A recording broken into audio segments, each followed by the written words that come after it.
Lepo pozdravljeni na današnjem panelu, pravzaprav mini panelu. Obisk dr.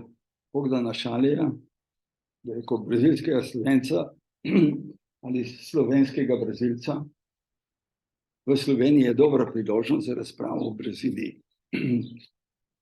Tu smo nekdanji veleposlanik nerezidenčni v Braziliji Bojan Dobovšek, nekdanja veleposlanica Miljana Šmit v Braziliji ter častni konzul Republike Čile Matjaž Medvešček.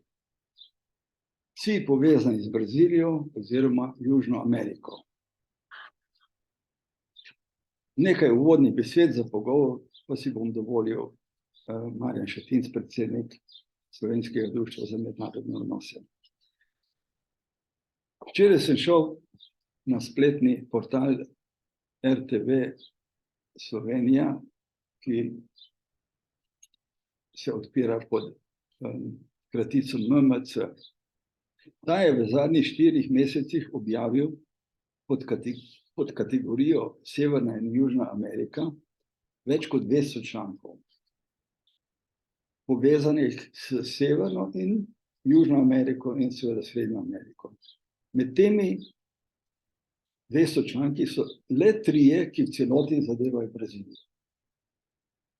Nekaj člankov je povezanih z Mehiko in srednjeameriškimi in drugimi južnoameriškimi državami, približno 180 od 200 pa le z ZDA. To kar dobro pove, kam in kako naši mediji so orientirani in kako je tudi slovenska javnost seznanjena z določenimi stvari v svetu.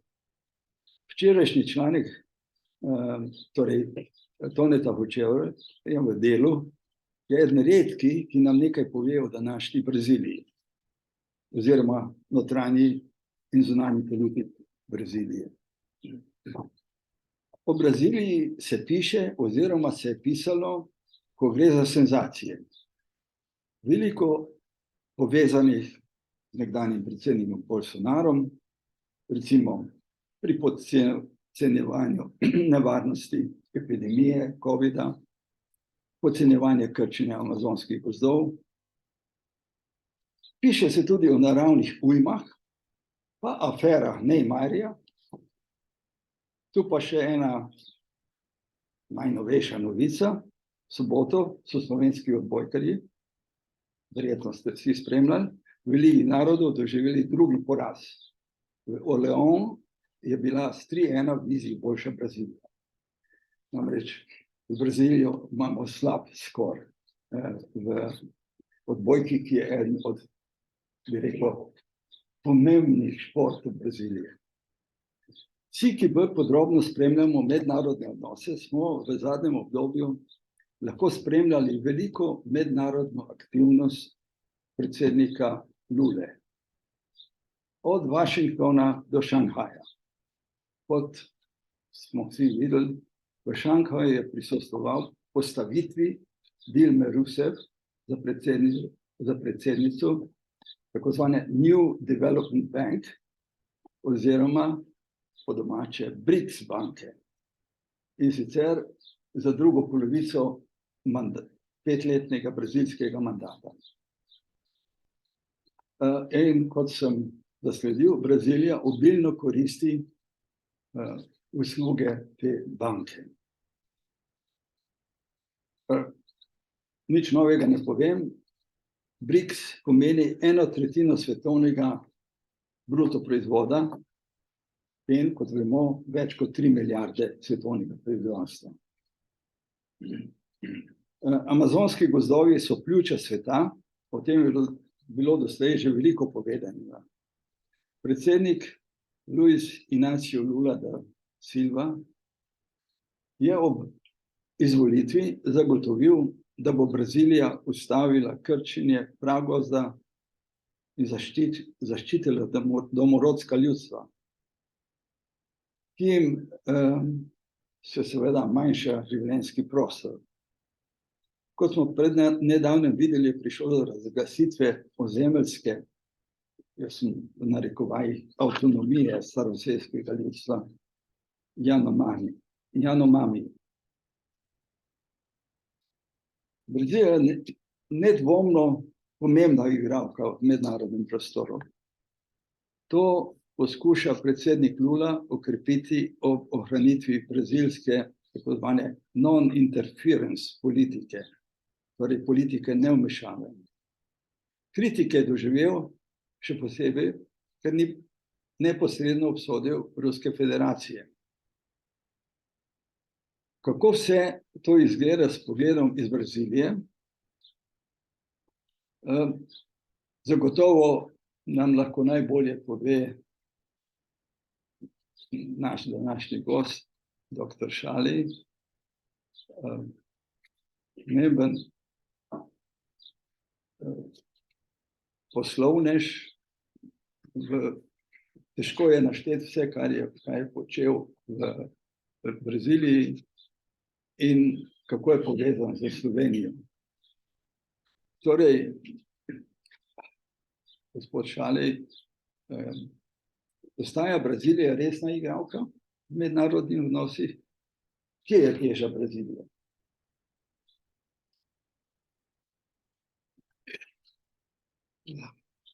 Najprej, najlepša hvala, gospod predsednik, za povabilo. Z velikim veseljem pozdravljam mojo bivšo veleposlanico, prvo slovensko veleposlanico v Braziliji, in drugače tudi kolegice s Celjske gimnazije, ki nam je veliko čast, in glede na veleposlanika Kroboška, ki je bil nerezidenčni veleposlanik v Braziliji, in res starega prijatelja še iz časov dopisniškega dela za Delo, z Ljubljanske banke. Smo hodili tudi z njegovim očetom, tudi, ki je bil eden stebrov slovenskega podjetništva in odnosov v Latinski Ameriki. Midva se pa poznava še iz časov ICPE-ja. Ja, midva se še poznava pa iz MZZ, ko sem jaz bil posebni poslanec. Tako. Niste bili pa veleposlanik v Angliji, pa potem, tako da se še poznava. Mislim, zelo me veseli, ker jaz smatram, da društvo kot tako je zelo pomembno, nekako primeren, sem bil tudi 2 leti Joint Fellow Center for Strategic Studies v Washingtonu, in ti think tank so zelo pomembni kot uravnovešenost pravzaprav celotnemu sistemu zunanje politike doma države. To se pravi, tako vaše društvo kot klub bivših veleposlanikov, ki deluje tudi, sta obe zelo pomembni inštituciji v prostoru slovenske zunanje politike. Če se vrnemo na Brazilijo, na vaše vprašanje, bi jaz rekel to, da Brazilija je bila zmeraj pomembna, ne samo po svoji geografski, bi rekel, veličini, ki se počasi se malo samo ocenjuje to, kako je danes ta amazonski pragost, ampak ne pozabimo, da ima Brazilija 8500 kilometrov obale, in je bila recimo tudi ena prvih držav, to se vi 3 veleposlaniki brez dvoma spominjate, mislim, gospod Medvešek, ki je se borila za 200 morskih milj. To je bila takrat, jaz sem še takrat, ko smo še bile te debate za 12 milj na 200 morskih milj, je pravzaprav vizija sveta, kako se bo to razvilo, in to bogatstvo, morsko bogatstvo, ki je prineslo v Braziliji to, da so začeli raziskovati nafto v globokih vodah, in je pravzaprav pripeljalo v Brazilijo, da je skupaj s temi raziskavami, z etanolom, postala energetsko neodvisna država, praktično uvoz, ki ga ima nafte, je zelo zanemarljiv, tudi če bi vse zaprl danes, Brazilija ne potrebuje tega uvoza, se pravi, Brazilija je zmeraj bila na svetovnem trgu, na svetovnem zemljevidu politično pomembna država. In ta njena pomembnost, zdaj bi se še spomnil prvega obiska takratnega namestnika zveznega sekretarja za zunanje zadeve, dr. Bratuša, ki je prišel v Brazilijo, jaz sem bil takrat dopisnik Dela, sem ga spremljal in ki me je opozoril na nekaj, ki mislim, tako gospa veleposlanica kot gospod veleposlanik Boržek se dobro spominjata, ki sta imela to. Brazilija je bila ena prvih držav, ki je ustanovila svojo diplomatsko akademijo in profesionalizirala. In ena prvih držav, ki je imela prva brazilska državna uslužbenca, javna uslužbenka, je bila sprejeta v diplomacijo, ženska. Ker je tudi danes te stvari se malo čudno slišijo, ampak pred 100 leti, da so razbili to v Braziliji, da je ena ženska postala prva javna uslužbenka, ker ni bilo ženskam dovoljeno, da so bile javne uslužbenke, je bila ena diplomatinja, ker pokaže, kako je bilo. In njen zagovornik je bil Rui Barbosa, ki je slavni brazilski advokat, pa je bil tudi v tem mednarodnem sodišču v Hagu, branil brazilske pozicije. Tudi Brazilija je pokazala zanimivo to, da je država, ki se meje niso menjale, ki je začrtala svojo politično strateško pozicijo v Latinski Ameriki, tam so odkupili en del Bolivije, gor na severu, pa tako, ampak je to, in tudi če pogledate recimo Itaipu, ki je bila sicer v vojaških režimih, tako v Argentini kot v Braziliji, je bila prva binacionalna hidroelektrarna na svetu, ki je bila večja, ki so mimogrede povedano Kitajci popolnoma kopirali, so jim Brazilci prijazno dali vse projekte, blueprints, da so češ, da bojo pomagali zgraditi na Trigorč, na Yangtze, ampak so potem Kitajci naredili. Se pravi, Brazilija ima svojo vlogo. Zdaj, ta vloga je bila recimo drugačna v zadnjih časih, v času Bolsonara prejšnje vlade, zato ker ta svet jo je tudi razumel in ni sprejel te zunanje politike, ki jo je Bolsonaro kot dober ali slab učenec Trumpa poskušal vpeljati. No, zdaj za prihodom Lule je nekako je prišlo geslo, prišli smo nazaj, we come back, ampak niso prišli nazaj. Brazilija je tam, ki je zvedno bila. Ona se samo zdaj postavlja za aktivno, proaktivno zunanjo politiko, predvsem v mednarodnih forumih, predvsem med državami razvoja, predvsem v vodstvu, ki ga poskuša, in tukaj je problem oziroma situacija z Argentino, kako se postavlja, kdo bo vodil, kdo bo vodilna sila ali ne bo vodilna sila v Latinski Ameriki. In predvsem se je treba upoštevati nekaj.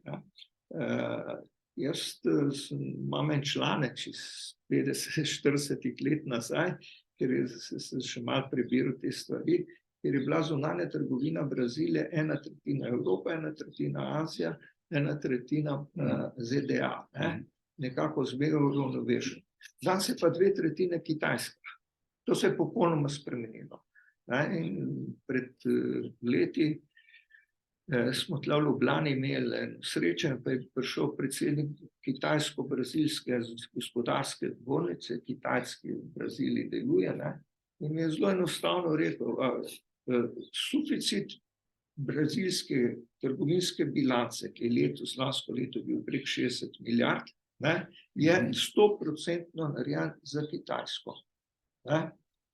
Devizne rezerve Brazilije so narejene z denarjem iz Kitajske. Zdaj pa vprašanje, kdaj pa misliš, me je vprašal, da bo Kitajska izdala svoj račun. In to se je menjalo.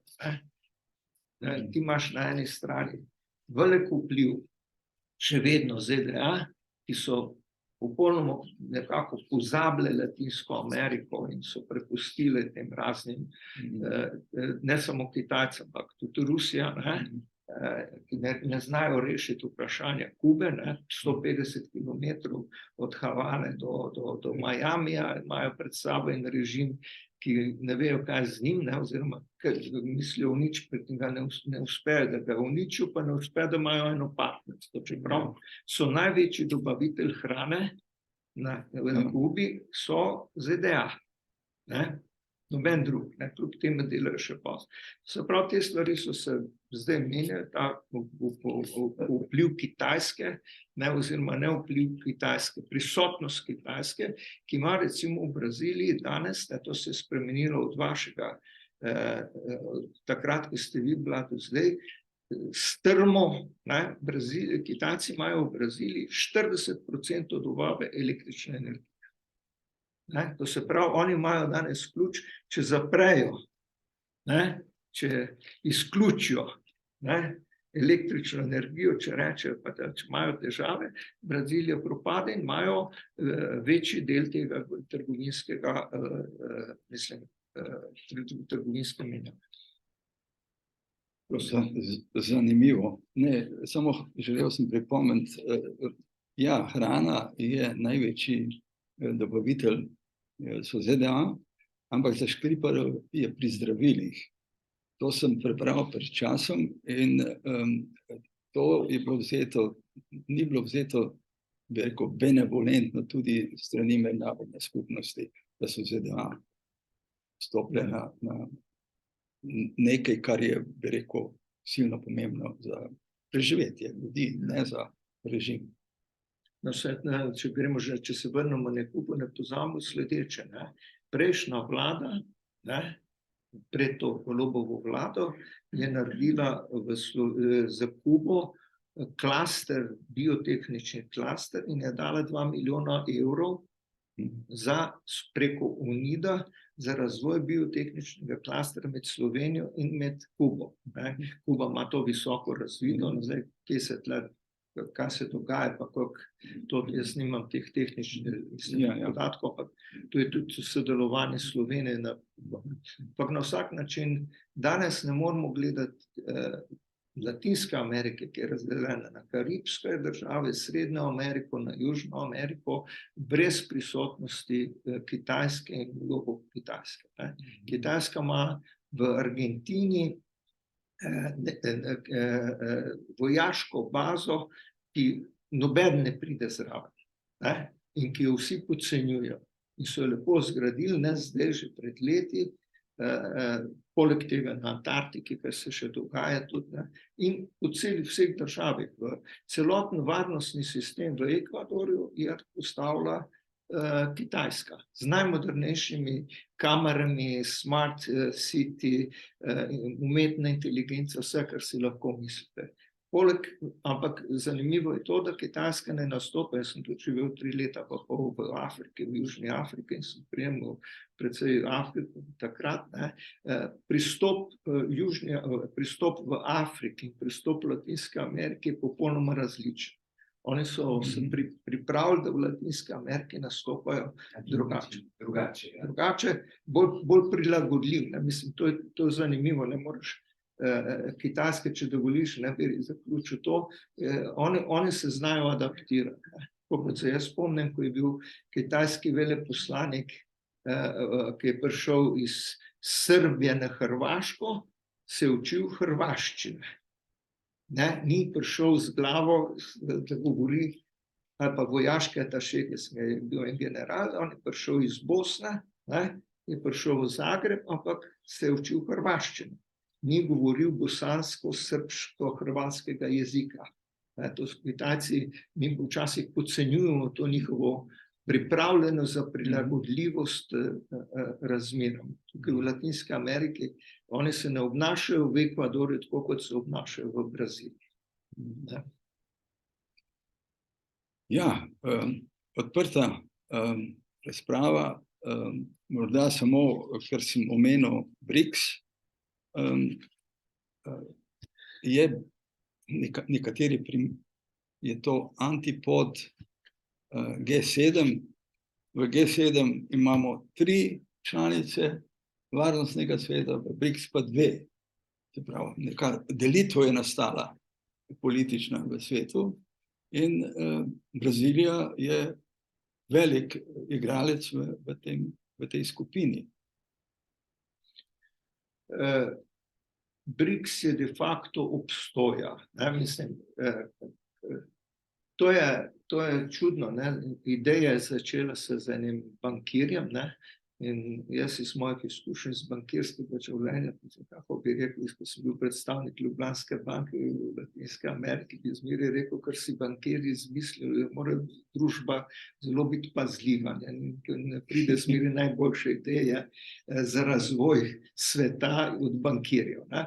Ampak dejstvo je, da to obstoja in kakorkoli že, ne, tudi tako različne države, kot so, ker zdaj tudi ta vojna ruski napad na Ukrajino je tudi, bi rekel, v nekem pogledu razgalil, ali pa teoretično najbolj pričakovano je bilo, da bo razgalil en razcep med državami BRICS-a in se to ni enostavno zgodilo.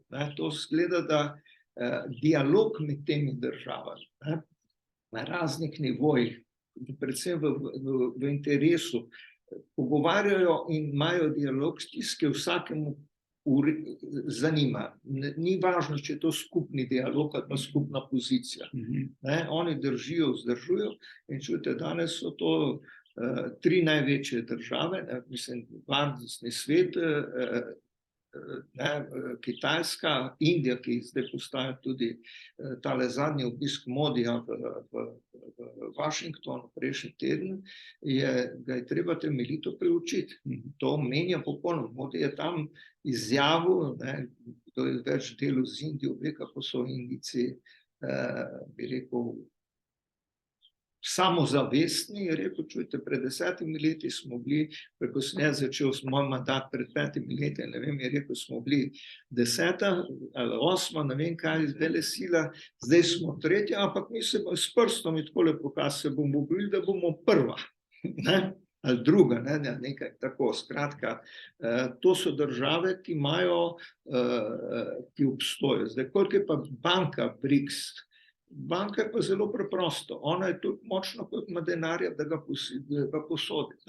In to, kdo pa daje denar noter, od teh držav, Južna Afrika denarja nima, Kitajska, Rusija, tudi ni preveč, zdaj sploh z vojno rabi devize, se pravi, je treba biti takole, ne preveč gledati optimistično. Dejstvo je pa, če gledaš na daljni rok, če gledaš na 10-20 let naprej, je ta skupina BRICS nekaj, kar bo se še bolj razvilo. Zdaj, kje se bo pa razvilo to, ali bo prišla zraven še recimo Indonezija ali pa Argentina, ki se zdaj ravno včeraj je bil Fernandez na obisku v Braziliji, 4. obisk v 6 mesecih. Jaz se spominjam, ko je tole tako hodil v Brazilijo na veliko Chavez, ker so javili, prihaja Chavez, kje, na našem letalskem prostoru, pa se nič ni najavil. Ja, je rekel, da pride, to je bil še vlada Fernando Henrique, ki je bila, rekel, še bolj organizirana v tem smislu. Zdaj pa Fernandez je 4-krat bil in Fernandez je prosil, da bi dal denar, da bi mu pomagali v tej argentinski krizi. In so Kitajci rekli ne. Zakaj? Zato, ker Kitajci bi radi sami svoj denar vlagali pa dali, pa še večjo odvisnost imeli od tega. Oni imajo tudi neke vrste barter z Argentino, tako da to je bolj komplicirano. To pa, da je Dilma šla za predsednico, to je pa zelo politično. V Sloveniji imate en politični geografski problem.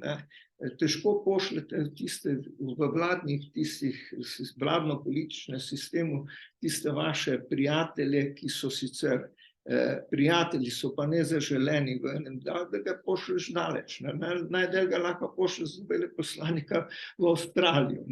Pa to še se je enkrat izkazalo ne preveč učinkovito, ko je šel en dol. Tako da v Braziliji so pa vidimo tam $50,000 na mesec plače, se bo rešila svoje finančne probleme lepo, zato penzijo imela 2 leti pa pol, Kitajci pa tako ne bojo pustili, da bo veliko delala. Lula pa ves srečen, pa presrečen, ko govori, kaj imajo oni tam vpliva, pa nimajo vpliva, ampak dejstvo je, da zgodovinsko gledano, če Dilma ne bi insistirala za drugi mandat, ki je bil dogovor politični, je bil, da Dilma bo imela en mandat, potem se pa Lula vrne. In je ona rekla ne, šla na volitve in takrat so jo lepo zbrisali. Lula v zapor, Lava Jato je bil samo dovoljen zato, ker je to Dilma dovolila. Vidva, ker sta bila oba veleposlanika v Braziliji, vidva točno veste, kakšno moč ima ta predsedniška, to ni parlamentarni sistem, to je parlamentarno predsedniška in predsednik ima veliko moč. Če predsednik reče, če bi ona takrat rekla, ne bomo raziskovali, ne bi prišlo do tega. Kljub vsem temu, da je javno mnenje bilo na tem, da so vsi vedeli, Lula ni bil oproščen.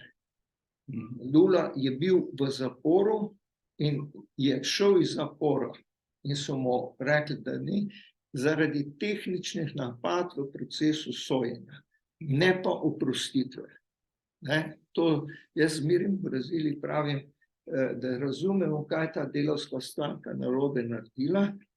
Beri knjigo Milovana Đilasa 1952, Novi razred. Nova klasa. Anatomija neke morale. Prosim? Anatomija neke morale, novi razred. Točno, mislim, da jih razumeš, kako so prišli, ker jaz sem slišal, mi bomo na oblasti od 20 let, in zakaj pa, če še oni jedli kaviar, zakaj pa še mi ne bi jedli. In oni so tisti, ki so na naših tovarnah štrajkali, pa ki so imeli delavsko gibanje za seboj, pa delavcem resnično dosegli rezultate, so se pokvarili, in to v določenem trenutku družba ni sprejela, tako da to je še nerešeno vprašanje. Zdaj so vsi postali spet heroji. In povratek Lule ne smemo pozabiti. To je pravzaprav čuden fenomen, ki ga vi tudi dobro poznate. Prvič, Lula danes ni več tako mlad.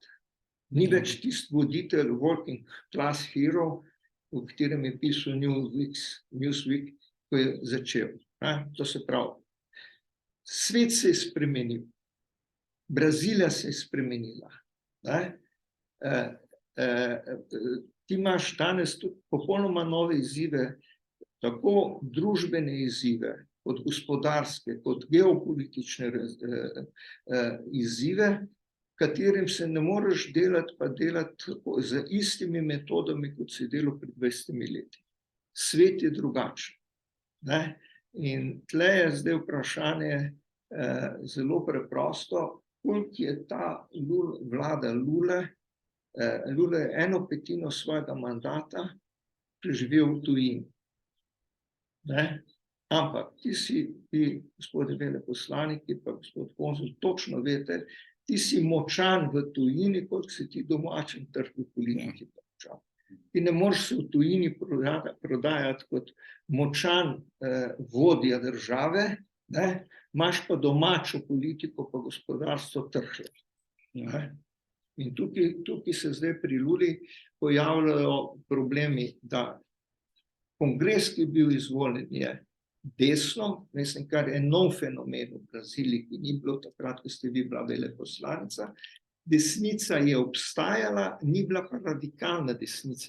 Vi nimate pojma, da se v teh zadnjih 4 letih po Bolsonaru, kaj se je dogajalo z tega vidika, da so ljudje med seboj bili radikalno, družine, mi smo tako primerni v sami družini, se nismo več pogovarjali.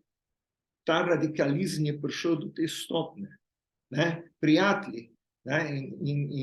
In ta radikalizem je še ostal, ki ima pa en nov fenomen, ki je evangeličanska cerkev. Brazilija je bila največja katoliška država, 256 škofov so imeli, 3 kardinale, velik vpliv, potem ta teologija libertação, ki so imeli pa to naprej. In jaz sem tudi takrat, ko sem bil v delu, sem enkrat napisal o tem, da katoliška cerkev služi vojaškemu režimu kot amortizer socialnim krizam. Da je cerkev, da so vojaki, vojska uporabljala cerkev, da je držal narod nekje v šahu, s tem je Don Helder in tako naprej. Zdaj, danes imate pa 40% brazilskega prebivalstva, ki si je pa politično zelo angažiran. Oni imajo senatorje, imajo poslance, imajo ministre, imajo vse. Danes jih je treba upoštevati. Potem s tem imaš, to je desnica, ne? Ta evangeličanska cerkev je pa prevzela na eni strani elito, ker ni samo revne, ampak tudi gospodarsko elito. Poslovneži. Poslovni svet je tudi postal evangeličanski, tako da to jih je treba upoštevati. In Lula nima večine v kongresu. In mora, da karkoli, kakršnokoli reformo, zdaj bo davčna reforma, in način, ki je on našel, da to rešuje, je način nadaljevanja sistema, ki ga je začel Bolsonaro. Vsak brazilski poslanec ali senator dobi v svojem mandatu približno $1 milijardo, da jih on, recimo, pove, kam bo ta denar šel. Vodovod v Šentjurju, most v Šenčurju, in seveda to ne spada niti pod kontrolo računskega sodišča. In seveda, ti politični sistem je zgrajen tako, in Lula, ki je med volitvami obljubil, da bo s tem prenehal, ko je prišel na oblast, je rekel, če bom jaz s tem prenehal, jaz nimam večine, en zakon ne gre mi.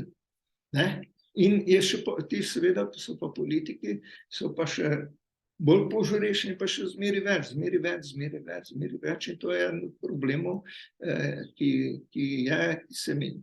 Lula mora paziti, oziroma pazi zelo, da se ne bo povečala inflacija, ta denar, monetarno-fiskalni sistem pa režim, ki je temelj brazilskega gospodarstva, po planu Real, ki so ga naredili, ker v Argentini recimo temu ni uspelo, to je osnova. Tukaj, to je red line. Lula lahko dela to, hodi tam ne vem kaj, njegova žena lahko komandira, to je en drug fenomen, da ta njegova sedanja žena se vtika v Brazilijo, pravzaprav reče, da je prva premier, ona na vseh sedi zraven na zasedanju ministerskega sveta. Mi imamo osebne prijatelje, ki so bili ministri v prejšnjih vladah in so z Lulo ministri bili pri Luli prijatelji. Ona je vsa ta stara prijateljstva odmaknila od Lule in to naprej.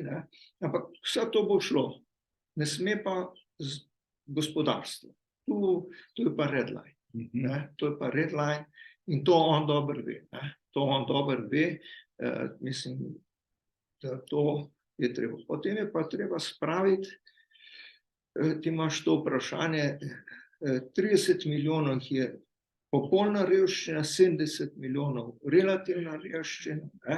Kako bo to s tem 100 evrov pomoči na mesec, ki je, kar pa to s tem, oni mislijo, da bo poživeli gospodarstvo, to pa še zdaleč ni dovolj v današnjih razmerah. Industrija, ki je bila 28% pred 15 leti, je danes 12%. Recimo Ford, ki je bil v Braziliji 120 let, nima ene tovarne več v Braziliji. Ampak dela pa večje dobičke, ki jih je delal zadnjih 10 let, ker se uvaža ali iz Argentine ali iz drugih držav, to se pravi, industrija padla.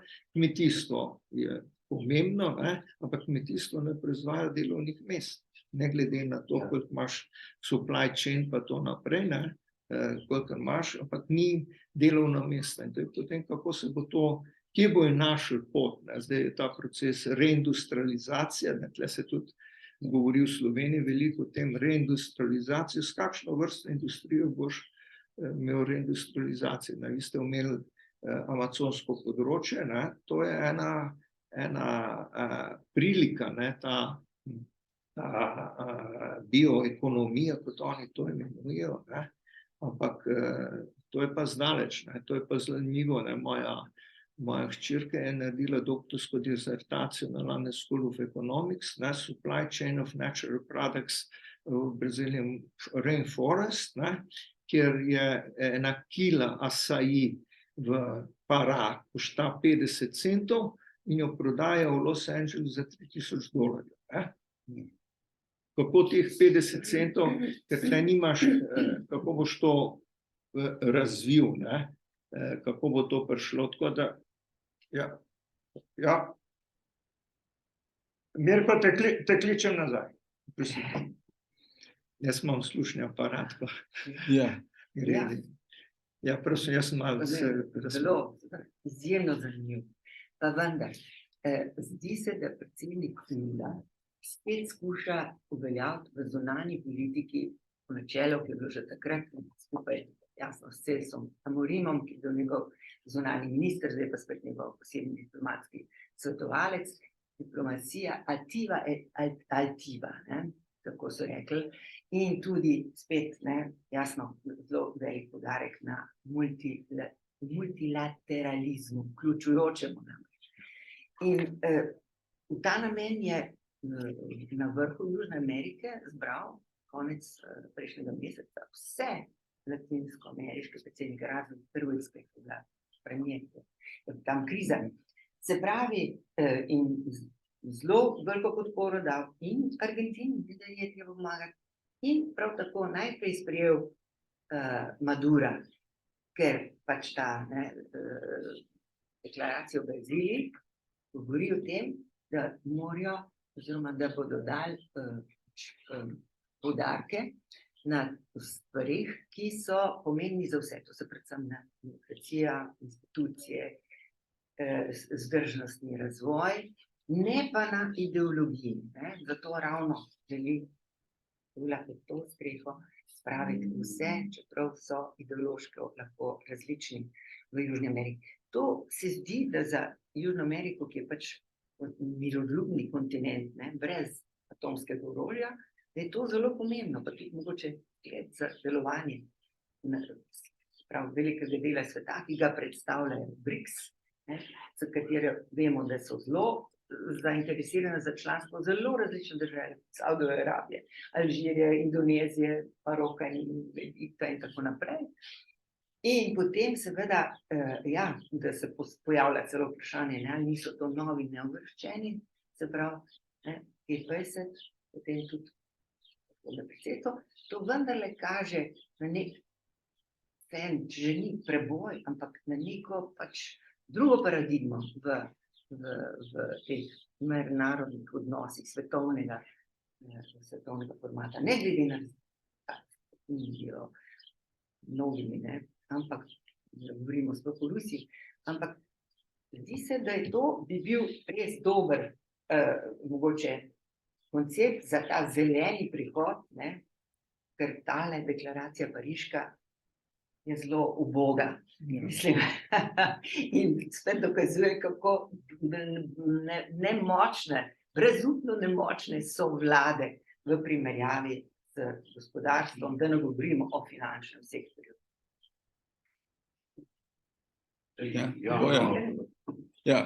Prvič bi jaz se zahvalil gospodu Šaleju za plastično, zelo informativno in komprimirano informacijo. Čisto na kratko, tu smo blizu Slovenske semenske matice, vsi imamo izkušnje tudi s slovenskimi seljenci. Mnogi povejo, da zelo dobro poznajo tega ali onega v tej svoji državi. Tudi take izkušnje imam, ampak človeka, ki bi bil v državi, kamor se je izselila njegova družina, ki bi bil tako poznan, imel take zveze in vpliv, tudi gospod Šalej, takega nisem srečal. Ko sem izročal poverilnice predsedniku Luli, je v njem stal takratni zunanji minister, Svetsko Amorim, in ko sem povedal, da sem iz Slovenije, ko sem predajal poverilnice, je pogledal in rekel, jaz poznam nekoga iz Slovenije. Saleš, to je Šalej po brazilsko. Skratka, dejansko je tako. In mislite, prav, da se tudi to pove. Imam pa vprašanje. Ja, BRICS, ja, velika zgodba. Je pa res, da je pred že 20 leti od tega velika zgodba postala, recimo včasih bil Mercosur konkretno. Zelo dobro ste povedali, tako si pomemben tudi v zunaj, koliko si močan doma kot politik. Obenem pa država je mednarodno pomembna, govori o velikih državah, kolikor je regionalno tudi pomembna. In tu smo pa pri Mercosuru oziroma Mercosul po portugalsko, irsko. Že ko je pred več kot 20 leti, ko je Mercosul nastajal, je bilo to po modelu Evropske unije, govorilo se je že potem malo, da so ideje o parlamentu skupnem, o celo skupni valuti. In to je bila izredno dobra zadeva, kajti ena izmed rak ran celega kontinenta je, da je povezava navzven še vedno, ali pa da je tako močna, kot je povezava znotraj teh držav, premajhna je znotraj teh držav. In v vseh teh časov se je premaknilo malo. Poleg seveda velik problem znotraj je Mercosurja, je Argentina, ki dejansko zadnjih 20 let v permanentni krizi. Me zanima zelo vaše mnenje. A je aktivna, bo aktivna nova vlada, tudi v tej smeri, se pravi, da korakov naprej, kar zadeva integracije, južnoameriške integracije, znotraj Mercosula, kakšne je to vaše gledanje in kaj ti zdi se mi, da je to ena tukaj pomembna vprašanje, prosim.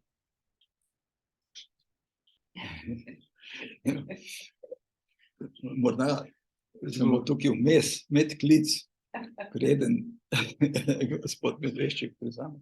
Namreč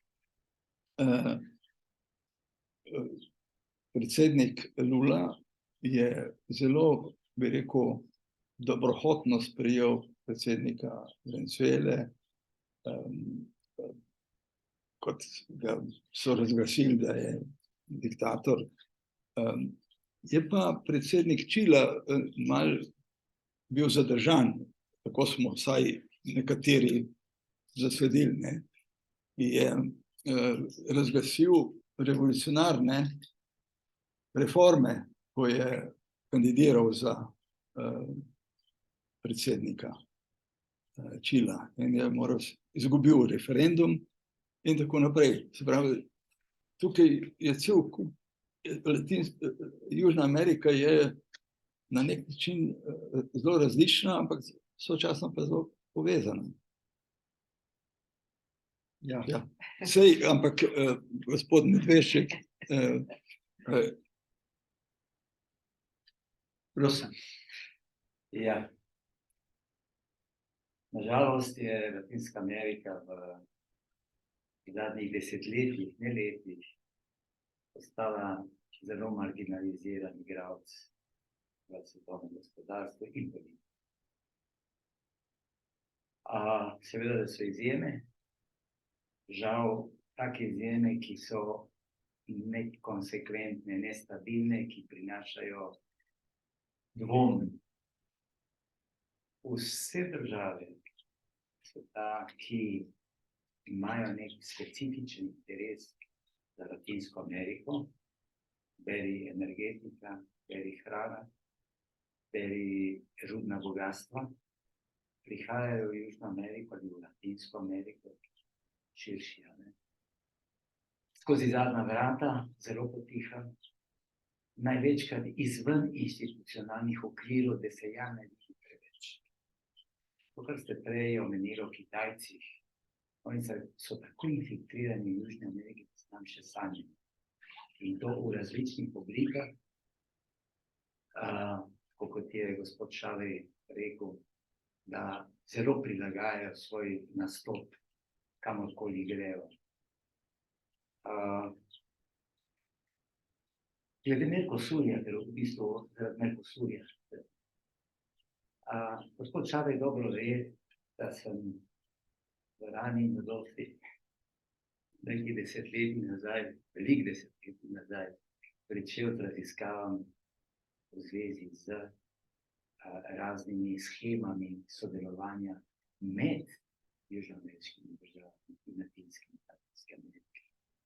V Centru za deželo v razvoju smo imeli en program, to je bila moja prva služba, 50 let nazaj, kjer smo proučevali različne institucionalne oblike povezovanja med tem državam. Nažalost, smo vedno ugotavljali, še enkrat, ponovno, opetovano, da so interesi lokalni tako različni, da je težko spati. Mercosur, po mojem skromnem mnenju, nima nekega pozitivnega izhoda. Ne moreš zraven dati enega svetovnega igralca, kot je Brazilija, ki vlada na več segmentih trga, ali to imenujemo kava, ali to imenujemo soja, ali to imenujemo kaj drugega, in bistveno z nekim velikim trgom, kot je Argentina, ki je po stalni krizi. In tu sem si tu zapisal, bi rad poudaril eno moje mnenje, da Argentina ni spet v krizi. Argentina samo dvakrat v svoji zgodovini ni bila v krizi. Permanentni krizi. Argentina je takrat dobro stala, ko je svet bil lačen. Po prvi svetovni vojni in po drugi svetovni vojni. V Argentini ni problem kmetijske proizvodnje. Traktoristu rečeš, potegni še 200 km naprej, ali pa 30 v stran. Bolje je vprašanje ponudbe in povpraševanja. Dokler so bile krize v svetu, zlasti prva pa druga svetovna vojna, je Argentina plavala v zlato. Plavala, niso velika, od tu navidezni uspeh Perona in veliko škodo, ki je povzročil s tem, da je potem peronizem uveljavil, ker je prvič v zgodovini Argentine en delavec dobil še neko koncesijo, uboga ne, ampak dobil jo je. In to dati skupaj eno Brazilijo, ki ali nam je všeč, ali nam ni všeč, ali je prav, ali ni prav, je dobro organizirana, pa eno Argentino, ki živi iz enega kaosa v drugega. In ko ti kot poslovnež, smo Argentini delal, ne moreš dobiti en uspeh na 5 let ali na 10 let. Ne, jutri hoče imeti denar, jutri hoče imeti povratek, investicija, karkoli že. Je težko delati. In že na samem začetku se je postavil problem, mislim, da v Argentini, že takrat, ko je začela ideja o Mercosurju. Ja, Brazilija lahko da cele tovarne avtomobile, vse. Kaj bo pa Argentina dala? Olja reciki, pa tudi Brazilija. Mislim, težko je to skupaj dajati, zelo težko. In isti problem, čeprav ne tako velik, je pri drugih deželah andska skupnost, ker v bistvu vsi konkurirajo eni z drugim. Nihče ne daje manj nekaj, kar drugi nima. Vsi delajo isto, vsi imajo neka rudna bogatstva, ki so predmet te nacionalke. Ne slepimo se, Slovenija ima tukaj izvoza, tudi to povoza tam, ni res. Baker prihaja iz neke evropske luke, kjer se skladišči tam iz Čila ali iz Peruja in prodaja neka multinacionalka, ne prodaja Peru, ne prodaja Čile. Obratno je tudi res, da nam kar takoj povem, En velik izvoz v Brazilijo so Dominovi motori, sesalce. Tako da je to Philips iz Holandske. Pri nas to figurira kot izvoz na Nizozemsko, ne v Braziliji. Isto velja za en predmet, ki ga vidim povsod po Južni Ameriki, stiskalci za citrična sadja, ki delajo. Če gledaš prvo, zdaj veš Made in Slovenija, ampak to podaja Philips. On ima to mrežo. To govorim iz vidika pravzaprav pospeševanja naših odnosov. Skratka, te poti gospodarskega sodelovanja Slovenije z Južno Ameriko so bistveno drugačne, kot se mi predstavljamo z nove statistike. Da se vrnem na povezovanju in ta problem povezovanja je isti. V Peruju ima to srečo, da ne visi na enem stebru, ampak na treh. Rudarsko bogatstvo, kmetijstvo, pa ribištvo.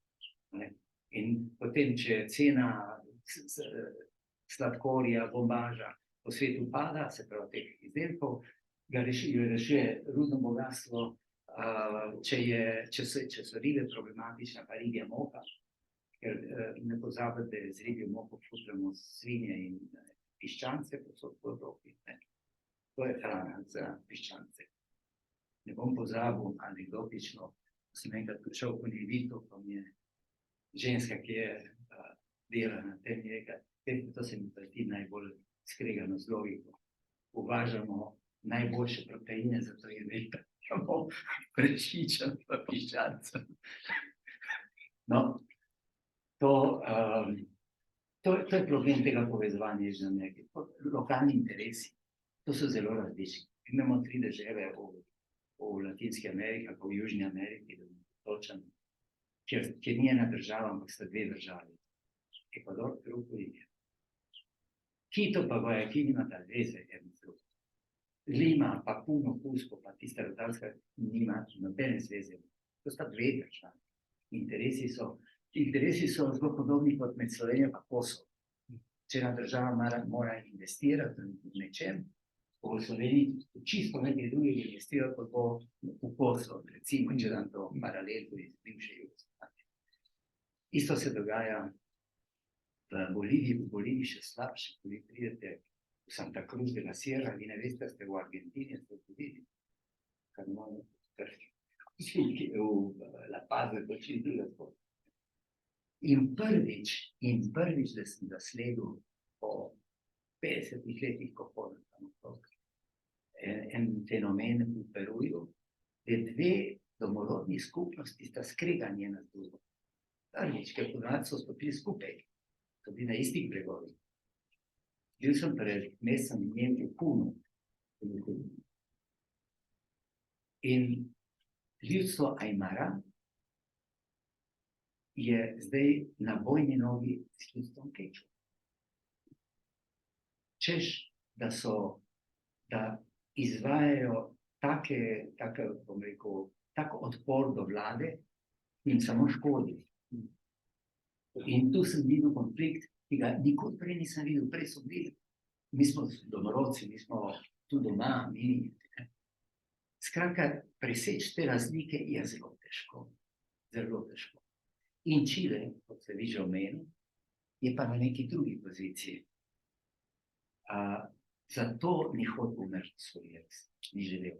Opazovalc, ne vem, kakšen član.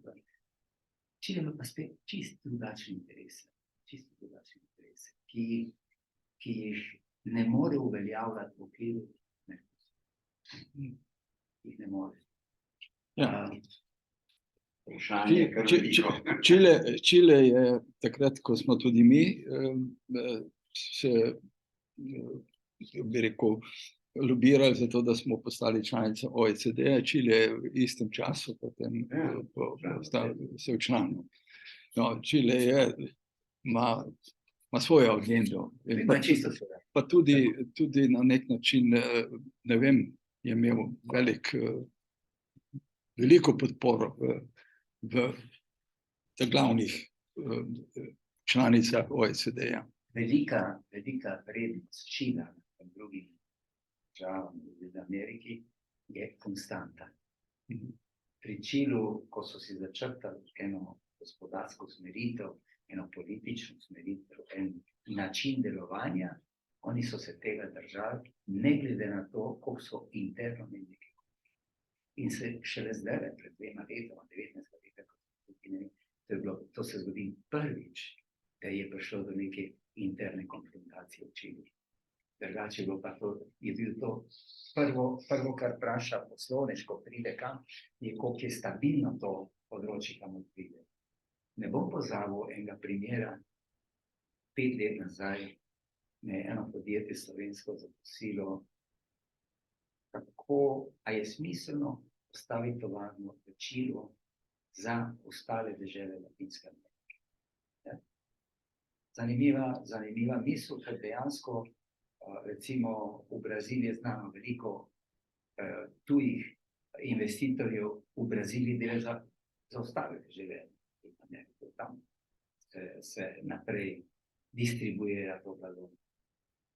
V 2 dneh je bila analiza narejena. Jaz sem dobil nekoga iz Pročile, Pročile je ta njihov institut paradržavna ustanova, ki pospešuje njihovo prisotnost po svetu in prisotnost investicij v Čilu. Sem dobil svetovalca za recursos humanos, za kako dobiti delovno silo, kje je dobiti, koliko se plača, kaj je treba vse računati. Dobil sem bankirja, ki je povedal, pod kakšnimi pogoji sme tuje podjetje delovati in podpirati bančni račun, kako. Skratka, v 2 dneh sem imel po 3 ure enega specialista iz vsakega. To nisem doživel niti pri nas. Tako da, kar se tega Čile, kot ste rekel, ima svoj agendo, ima svoj, bom rekel, razpored, notranji razpored delovanja in je konsekventen.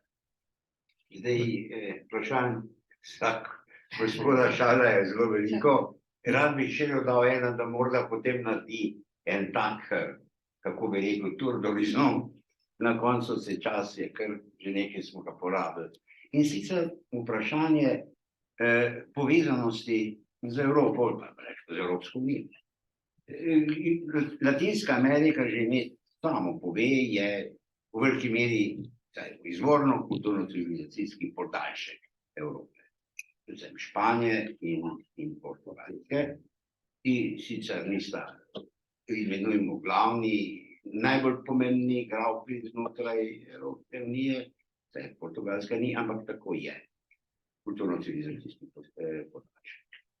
Zdaj, po padcu Berlinskega zidu je bilo tako, da je pravzaprav šlo kar veliko investicij iz Evrope, iz prostora Evropske unije v Južno Ameriko, predvsem v Argentino, se pravi latinske, francoske, italijanske in španske, kar zadeva Nemci so šli bolj proti vzhodni Evropi, ki se je odprla, vendar avtomobilska industrija, Braziliji znano, tovarna, Volkswagena, vendar nekega interesa, te povezovanja, potem iz nekih velikih rezultatov ni. V nekem smislu je tudi ta prodor Kitajske odraz nekega dezinteresa in Severne Amerike in Evrope do Južne Amerike, Latinske Amerike in neke izolacije, ki je doživljalo to področje.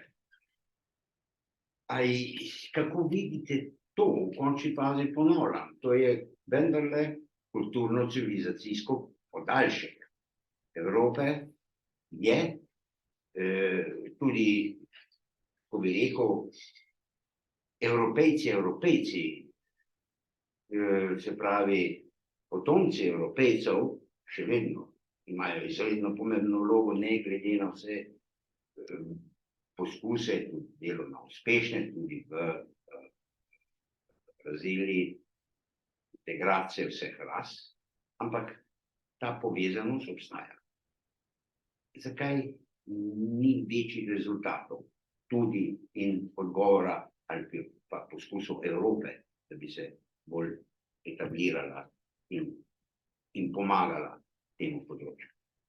Ja, najprej hvala za diskusijo, hvala veleposlaniku Priboljšku za lepe besede. Jaz nisem imel nobenega vpliva v Braziliji, pač delal sem svoje delo, imel sem pa zgodovinsko priliko, ker težko dobiš, da si bil, kako bi rekel, vključen v vse te procese, ki so se dogajale in imel, rekel, kar je zelo zanimivo. In Alžirajste, pomembno. Tako da to res, ampak najlepša hvala. Jaz bi nekje začel tole. Kako so te države povezane? One so bile, kako se jaz spomnim zgodovinsko, samo enkrat v zadnjih 50-60 letih povezane, ko so bile vojaške diktature, in ki jih je Amerika oziroma obveščevalne službe ameriške, so jih povezali, pravzaprav ne samo obveščevalne službe, ker to se govori veliko, kako je CIA imela vpliv, tudi Pentagon je imel velik vpliv. Recimo 64. leta v Braziliji je vključno vlogo ni igrala samo CIA, ampak je igral vojaški ataše general Wouters, ki je bil kasneje tudi ambasador ameriški v Bonu in bil tudi direktor CIA. On je imel ključno vlogo, on je bil tisti, ki je povezoval vojaške sile, pa to se pravi, ne samo CIA. Takrat so se v borbi proti tem skupinam. Castro. 64. leta, ko je 61. leta nastopil Castro, takrat se je Amerika zbala za ostalo Latinsko Ameriko in je prišlo do tega procesa, kot vi pravite. In to se pravi, takrat, ko so v boju proti tako imenovanim terorističnim skupinam ali levičarskim gverilskim skupinam, takrat so se te Operacion Condor, so se vsi ti združili. To je edinokrat, ki so se nekako. Potem, ko je bil demokratični proces pred 25 leti, jaz sem prisostvoval podpisu, pa sem bil v brazilski delegaciji, ko so delali Mercosul v Ouro Preto, v mestu Ouro Preto je bilo to narejeno, pred 25 leti so se za Mercosul nekako sporazumeli, da bo. Zakaj Mercosul? Zdaj, eno je, te države imajo, pa ti politiki imajo eno, jaz mislim, in to se bo potem tudi, ko bomo govorili Evropska unija, Latinska Amerika oziroma Južna Amerika, je pravzaprav isti proces. Ali ti najdeš skupne interese pa partnerstva in razumeš, da nisi konkurenčna država, ali pa kje si konkurenčna, kje si komplementarna in razviješ en razvojni program, ki ga gospodarstvo prevzame, potem stvari dela. Gospodar, jaz sem bil predsednik nadzornega sveta Fiata, ki sem imel tovarno v Kordobi, vi da se zelo dobro spomnite, kaj je bila Kordoba, kak je bilo to sindikalno, tismegel, ne vem, kak je nosil ledrast jopič miri, jaz sem ga še pod srečo po ne vem kolikih letih, smo se še rekli, pa ti še zmeri imaš isti jopičev, skratka, ampak je tovarna v Kordobi, tovarna v Belo Horizonte, so delali komplementarno, in to je potem delovalo in do tega je prišlo, da je imela Brazilija recimo na višku pred parimi leti $15 milijard suficita v trgovinski bilanci, ker ni malo, ker pravzaprav je brazilska industrija delala z Argentino, potem se je bančni sistem tudi razvil, Argentinci so investirali, vajen prijatelj Zupan je investiral. On ima tovarno v Braziliji, jaz mu zmeri pravim, zdaj mu pravim, če ti več deli v Argentini, ampak tudi denarja on zasluži v Argentini, da Brazilija mu ime, ampak so veliko investirali. To se pravi, poslovni svet je nekako z vsemi težavami šel, se je razvil, medtem ki se politiki niso našli tle. Je pa, potem imaš pa tle Paragvaj pa Urugvaj. Paragvaj, gospa veleposlanica se bo spomnila, ko je bila v Braziliji, je bila Feira de Paraguay. so prodajali vse kitajske proizvode zraven, v glavnem mestu, vse kontraband, vse tihotapljeno, vse bilo. Govorim, da je Paraguay Ponteroso in Ja, točno to. Mislim, še v mojih časih, ko smo bili študenti, sem imel viski, ker nismo imeli denarja, si kupoval falsificiran viski v Paraguaju, pa si ga testiral, če je bil pravi ali ni bil pravi. Mislim, ti imaš to Paraguaj, ki je postalo to, naš pa naenkrat Urugvaj, ki se je tudi iz vseh teh kriz izšel, vi ste bili tudi veleposlaniki v Urugvaju in je postala nekako stabilna država. Ja, majhna, ampak stabilna in to naprej.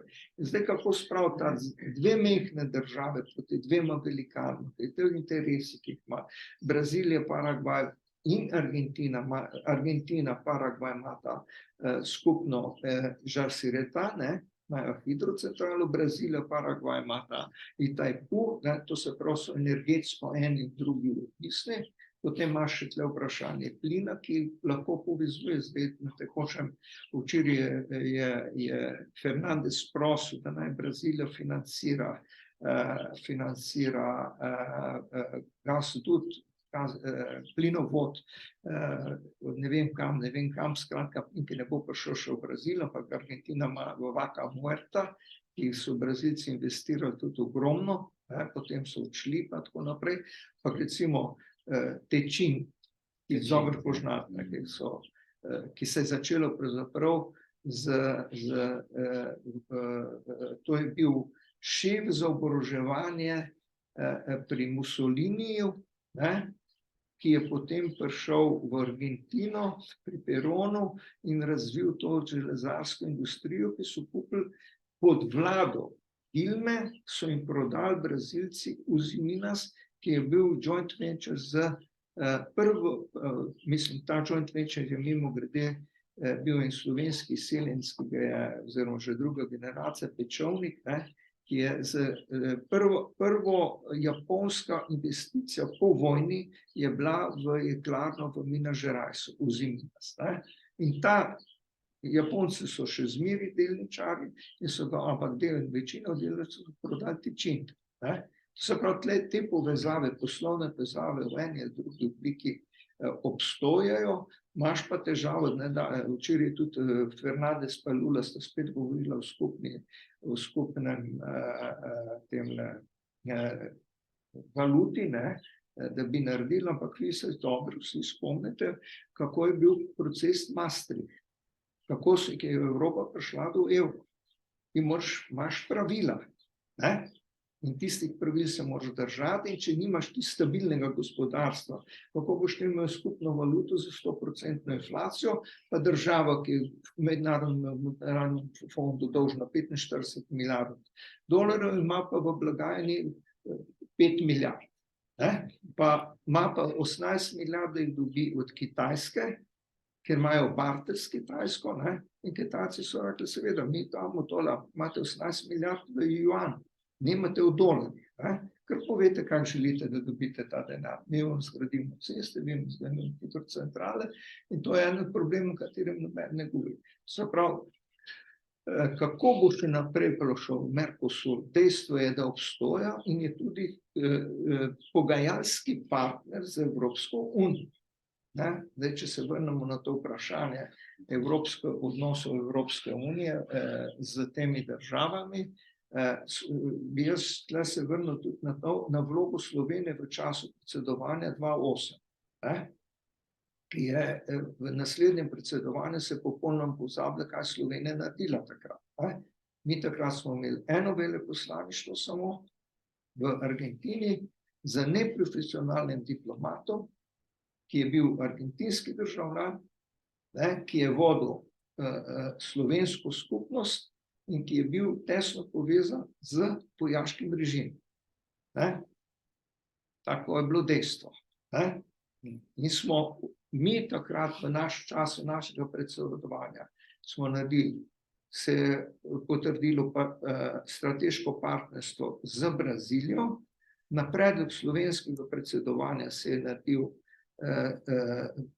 akcijski načrt iz strateškega partnerja, v redu, kaj bomo zdaj naredili, ne, v naslednji fazi, to je bila Slovenija, ki ga je naredila 2008, aprila 2008 je bil narejen v Braziliji, ne, se pravi, kaj bomo konkretno naredili. Potem smo tudi naredili strateško partnerstvo z Mehiko v našem času, pri našega predstavljanja, EULAC, fundacija EULAC je bila narejena v času slovenskega predsedovanja in EUKLIMA, ne, v Limi, podpisana prvo srečanje ministrov za podnebne, za klimo pa to naprej, ne, je bila v času Latinske Amerike in Evropske unije v času slovenskega predsedovanja. Da sem še imel, zdaj, se pravi, se to snema, pred smo mi pripričali Janeza Podobnika, da je to razumel, da bi šel tja v njegova ekipa, je bilo več dela, kot pa pripričati vseh ostalih 26 držav, pa še 33 južnoameriških pa latinsko-ameriških držav. Pa dobro, to smo tudi naredili, mi smo naredili tudi za emigracije, ne? To je drug blok, ki je vodil dr. Petrič, to so posvetovanje na Dunaju, ne, je bila podpisana posebna deklaracija. Skratka, v času našega predsedovanja je Evropska unija šla na osnovno tezo to, mi smo razvojni partner. Ne? Zdaj pa, kakšna je ta percepcija, ki si je danes, jaz sem zadnjič na tem seminarju, ki smo ga imeli za Brazilijo, ki ga je brazilska veleposlaništvo organiziralo, rekel zelo jasno to, tle ni partnerskega razmerja. Države Evropske unije imajo 400 milijard evrov investiranih v Brazilijo, so največji investitor. Zdaj morate pa pogledati drugo številko, koliko tega denarja je šlo nazaj. V lanskem letu je Brazilija imela remittance, dobičkov tujim investitorjev 45 milijard. Samo dobička. V to ni všteto 10%, ki imajo podjetja pravico za blagovno znamko, to se pravi, Fiat dobi od celotne prodaje, ki jo ima v Braziliji, 10% takoj za to, da lahko uporablja blagovno znamko v Braziliji. 10% pa še zraven za prenos tehnologije. Fiat svoje lastne firme, pa Volkswagen, pa kdorkoli prenaša. To se pravi ta odliv kapitala v Braziliji. Ta zgodba je sledeča, ko gledate številke, Španci vam ne bojo nikoli rekli, da koliko denarja zasluži. To je tele koncesijske pogodbe, ki so, ki pravijo, v 30 letih mi imamo eno letališče, v 30 letih bomo mi investirali $200 milijonov, pa ga kupi tam, pa iz toho, v 30 letih, kaj se bo čez 28, 30, 25 let zgodilo, kot bo še investirali. Te zgodbe so veliko bolj kompleksne, recimo, in veliko več denarja odhaja, Brazilija ni zaprt konkurentno kot eno tržišče, kapital prihaja, odhaja in tako naprej. In zato pa, kadar govorimo o teh povezavah, te povezave so veliko večje, kompleksne. Jaz sem bil predsednik nadzornega sveta Fiata. Čujte, mi smo imeli zelo enostavno. $1 milijardo na leto je treba poslati v Torino. Zdaj pa koliko jih pošljete? Čujte, direktor so v akti nosili briljante. Pa so nosili zlato, pa je to bilo vse. Kar pa delate vi naprej, nad $1 milijardo, delate pa kakor hoče, pa so vsi kradli, pa vsi delali, pa tako naprej. Vsak po svoje. Te povezave, kaj delajo, recimo, 4. največja brazilska banka je Santander. Za Banco do Brasil, za Caixa Econômica, za Itaú je Santander. Se pravi, imate tudi to. Zdaj, mi smo tle na pragu, imamo sporazum Evropska unija, Mercosur. 20 let se to že govori, v 20 letih se je svet menjal, te države so se menjale Evropska unija se je menjala, vse skupaj, ti še pa zmeraj govoriš o treh sporazumah, je politični sporazum, ne, kooperacija, ne, pa trgovinski sporazum. Ne. Pa govoriš kot še pred 20 leti. Ne, in ni pa sporazum, ker bi se to, vi imate popolnoma prav, gospod veleposlanik, ko govorite, Latinska Amerika je sestavljena iz vladajoče elite, ki je evropskega porekla, iz domorodcev, ki včasih pridejo malo na dnan, pa malo več, ne, zdaj imamo v Braziliji ministrstvo za indijanske za plemene, pa tako naprej, ne, ampak to, če bo nova vlada prišla, ne vem, če bo ostala, pa tako naprej, kak se bo, vi ste omenili Momani, ne, Ja. kaj se bo s tem zgodilo, pa to naprej, to je drugo vprašanje, dolgoročno, ampak dejstvo je, da potomci evropske elite, potomci evropskih imigrantov in evropski kapital vladajo v teh državah. Zdaj, nimate pa, vi ne najdete pa tle, se ne najde, rečemo, konkretno sporazum Mercosur Evropska unija, neke vrste razvojni program. Ok, vi boste šli v to smer, mi bomo to šli, mi bomo to naredili, ki bomo. In tukaj, zakaj potem vi, že takrat, ko sem jaz bil kot posebni odposlanec za Latinsko Ameriko, je imela Evropska unija, Evropska komisija, izredno, vsi gospodi veleposlanca, veste, boljše kot jaz, ki ste tle, kakšen vpliv ima Evropska komisija. To, da ministrstva za kmetijstvo, slovenska ministrstva si dovoli, da oprostite, da jaz se malo ne bom vtikal v slovensko politiko, ampak da pride 1000 kmetov, tudi moja sestrična, ki ima traktor pa kmetijo, pa še vztraja v Ljubljano. Ob tem ministrstvu pravi, mi se bomo smeti pogovarjali, ampak mi bomo to nesli v Bruselj, pa bomo videli, če se Evropska komisija strinja s tem, kaj naši kmeti zahtevajo. Pa bomo se pa mi tu strinjali. Ja, a je ona ministrica Bruslja v Sloveniji ali je ministrica slovenskega kmetijstva, ki bo šla v Bruselj, pa rekla ne. In tako se Evropska komisija tudi obnaša v teh pogajanjih. Jaz sem osebno rekel, te gospe, ki je bila zadolžena pred 3 leti še, ena Italijanka, ki je bila zadolžena za ta pogajanja, se ne počujete, vi hočete spremeniti Brazilijo v tehnološko kolonijo. Vi hočete uničiti vso brazilsko industrijo, ne? Ker največja zavora pri teh pogajanjih so bila nemška podjetja v Braziliji. Niso bila nemška podjetja ali pa brazilska podjetja, ker so naenkrat videli, da če bo ta sporazum, kako bo narejen, boš uničil brazilsko industrijo, Brazilija bo postala dobavitelj hrane pa mineralov, nič več. Kje bo pa razvila delovno silo, kako bo je to, potem pa pride Evropska komisija, pa pravi, se morate držati, pa morate biti socialna država. Kako boš socialna država, če boš uničil gospodarstvo? In tega se Lula boli. Dejstvo je to. In za strani Evropske komisije jaz ne vidim nobene fleksibilnosti v pogajanjih, ker imaš tudi pritisk Francije, tole na vprašanje pragozda, ki pride v podnebnih razmer in tako naprej. Da se vrnem, ki ste vi na začetku omenili, amazonsko področje pa to. Kar se dogaja v Braziliji, predvsem to se je dogajalo za to vlado Bolsonaro. On je svojim privržencem prepustil, da so začeli krasti javno zemljo v Braziliji. 25.000 hektarjev, ena kmetija, ki je posekal gozd, prodal les. Kam je pa les prodal? V Evropo.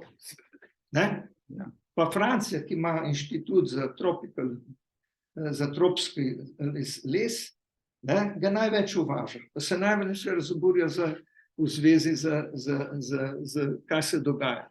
25.000 hektarjev časopisu pisalo. Ime, priimek, davčna številka, naslov, vse skupaj, noben nič ne naredi. Ker to ni law enforcement. Na eni strani imaš te težave, pa zdaj recimo, ki to Germani se dogovorijo, 30.000 ljudi danes za tehnologijo, se to država ve. Ne? In država pusti, ne? Korupcija, na eni strani je korupcija, na eni strani je bila vojska povezana, ne? In tu je treba red narediti, ne? Ampak red moraš pa narediti law enforcement. Je to vlada, vlada Lule to želi? Želi. Ali je to sposobne, pa drugo vprašanje. Ker tukaj so interesi, ki so na tem področju. Ne? Tako da jaz nisem velik optimist glede tega sporazuma z Evropsko unijo, ne? Ker imate pa še to, da imate zdaj volitve v Argentini, ki se sploh ne ve, kdo bo zmagal, ne? Kakšen bo rezultat, ker oni imajo še ta sistem, zdaj imajo primarijas, pa potem volitve, pa tako naprej, pa še ne ve, kaj bo s Kristino Kirchner naredili, kaj bo, če bo masa, pa tako naprej, ne, skratka, ti ne moreš narediti Neko projekcijo je nemogoče. Tako da tle je, ampak odnosi, ne, bi rekel. Pol je pa še to, glede tega sporazuma. Kitajska želi ta sporazum, nobenem pogoj. Pritiska, da sporazuma ne bo, ogromno. ZDA želijo, da bo ta sporazum, tudi ne, pritiskajo tudi. To se pravi, ni samo notranje razmerje Evropska unija pa Mercosur, ampak so tudi te sile, ki pritiskajo. Zdaj pa ne pozabimo, Lula je prišel na oblast 3 minute po tistem, ko je bilo razglašeno, ki še niso bili uradni rezultati, mu je telefoniral kdo? Macron. 10 minut kasneje mu je telefoniral Biden. No, naš Pahor je takrat tako 24 ur, mislim 6 ali 5, da je poslal čestitke. Ker kaj je bilo? Zdaj ne vem, kako naj jaz to povem. Bil je dogovor in tu smo delali velik lobby, vsi v Evropski uniji, v ZDA, pa to naprej, da če bo volitve tesne in so bile, 1,5 milijona glasov, pri 100 milijonih ni nič. Sistem je veljaven in ves čas je Bolsonaro govoril, da veljaven ni, ta veljavnost po Trumpovem načinu in tako naprej, da mora Evropska unija, ZDA, takoj, po polnoči, ko bodo rezultati, priznati, da bo to. Da je on zgolj, da prizna novo vlado, ker če ne se bo to zgodilo, kar se je pravzaprav zgodilo potem 8. januarja, ko so razbili predsedniško palačo, razbili vrhovno sodišče in to je bilo prav, mislim, ni bilo nepričakovano. Jaz ne vem, koliko ta vlada, to so bili že 3-krat na vladi, 4-krat na vladi, že poznajo vse skupaj, pa koliko so to pustili, jaz tudi ne razumem. Ampak oni tudi po mojem naredili, je pa na drugo, če niso to pravzaprav na laž spustili, da so potem imeli en konflikt, katerega so rešili, pa rekli, vidite, to so pa take opozicije. To človek, jaz ne vem, v kakšni igri je to. No, ampak dejstvo je pa nekaj drugega, da zdaj se pa Lula obnaša tako do Bidena, kot do Evropske unije, mislim, kar se je on dovolil v Parizu, vi ste 3 veleposlaniki, imate izkušnje, niste preplavali po župi, imate kariero politično pa to, kar se je Lula dovolil za Macronom v Parizu in kar je rekel javno Macronov, to v Franciji se ne pozabi. Lahko on pride s katerokoli pogodbo, s novimi 5 milijardami, da kupi Airbus, pa da ne kupi podmornice, to se ne pozabi. In tudi Američani so zelo jasno rekli, zelo jasno je Thomas Shannon, ki je bil veleposlanik, mislim, če se ne motim, celo v vašem času in vpliv v ameriški diplomaciji še danes, je jasno rekel, mi smo vas podprli, mi smo štrikali, da boste imeli podporo tudi za vojsko, vse, kako se pa zdaj vi do nas obnašate. Čeprav to se mi zdi pravilno, da Lula ni dopustil ravno v tem sporazumu EU-Mercosur, da bi Evropska unija uveljavljala sankcije, ker je dala ta dodatek ker to ima prav. Strateško partnerstvo ne more veljati na sankcijah, ne more veljati na zaupanju. Tukaj je. Tu se mi strinjamo, da je Evropska unija samo vprašanje, ali Evropska unija ima moč, ker to je komisija. Parlament je rekel, da želi, potem se pa najdejo razne elementi, oziroma kje bo to se štrika. Ker Evropska komisija, gledajte, vi ste izkušeni diplomati, to je eno sem, eno tja, ti ne moreš, in če hočeš najti sporazum, ga boš našel. Ne pa, da boš provociral to za tisto, kar je nemogoče. Ker ti spravljaš Lulo v tako situacijo, da on pred svojimi volivci ne more reči, da bo jaz sprejel eno vlogo. Zdaj pa, če še vzamete, če sem jaz rekel predstavnici Evropske komisije, pazite, da ne boste spremenili Brazilijo v eno tehnološko kolonijo na mesto, da bo to klasična komisija, je zato, ker ti sporazum, ki je Evropska unija in ki ga je Brazilija sprejela, zdaj samo vprašanje je tega zadnjega dela, dodatnega dela, pritiska na še en dodatni del, ker ne pozabimo tudi amazonsko področje, je tudi Francija ima Gvajano. Tam zraven. No, dobro, tako da, mislim, to je eno odprto vprašanje. Jaz bi se še moče dovite, 3 stvari bi se bi omenil. Brazilija bo šla ali ne bo šla v OCD? Ne. Iz zelo preprostega razloga, ker ko enkrat pride, je to okolje, ki se imaš pravila. In Brazilija ne želi teh pravil. Ona že ima to v Združenih narodih, mednarodnem monetarnem skladu in tako naprej. Čeprav recimo jih je, bodo 85% teh pravil je že Brazilija sprejela, ampak Brazilija noče imeti mislim, to je Lula izjavil, tudi iz teh, ki jih jaz poznam, nekaj, ki bi rekel, sekundarne vloge v tem procesu. Ali bo imela eno pomembno vlogo, ampak ona ni Slovaška, ona ni Čile, to je država, kako bo imela, mislim, to je večje. To, da se lahko sicer zgodi, ampak to Lula ne smatra, pa njegova ekipa, da je nekaj pomembnega, ker bo njemu dalo, da mi ne bomo imeli to. Tako da to je eno drugo vprašanje. Druga stvar, ki ste jo omenili, je vprašanje Čila. Zdaj je ena zelo zanimiva knjiga, če dovoliš, ti bom poslal, v Princeton University Edwardsa. Mislim, da je to bil, da je sin tistega Edwardsa, ki je bil. Kaj je pa bil ta ekonomski prehod Čila? Zelo zanimiva knjiga, ki je poslal res o tem. Čile je šel po svoji poti in zdaj tukaj Evropska unija to dela sporazume za Čile, za Perujem, za Kolumbijo, v Srednji Ameriki, svoje posamezne trgovinske sporazume, ki poskuša. Čile pridruženi član. Ja, tako da to je ena taka pot, ki je zelo učinkovita.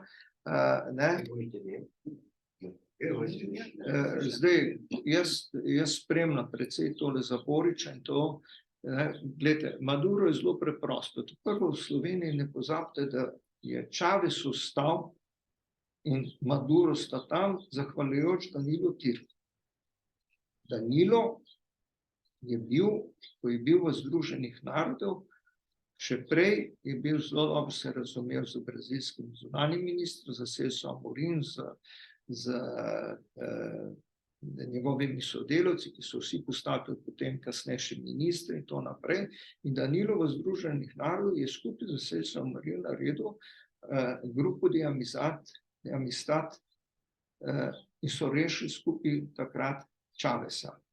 In to, ko sem jaz bil na obisku z Danilo pri Čavesu, je Čavez rekel, pri meni je na obisku moj prijatelj Danilo Türk, ne pa predsednik Republike Slovenije. To je druga stvar. Jaz sprejemam njega kot prijatelj. In dejstvo je bilo to, da smo takrat, in zdaj pa zelo preprosto. V vladi Bolsonara so naredili veliko strateških napak. Ena od teh je bila, ne moreš ti za eno državo, ki ti dobavlja energijo, ki je tvoj sosed in ti dolguje nekaj milijard dolarjev, biti skregan.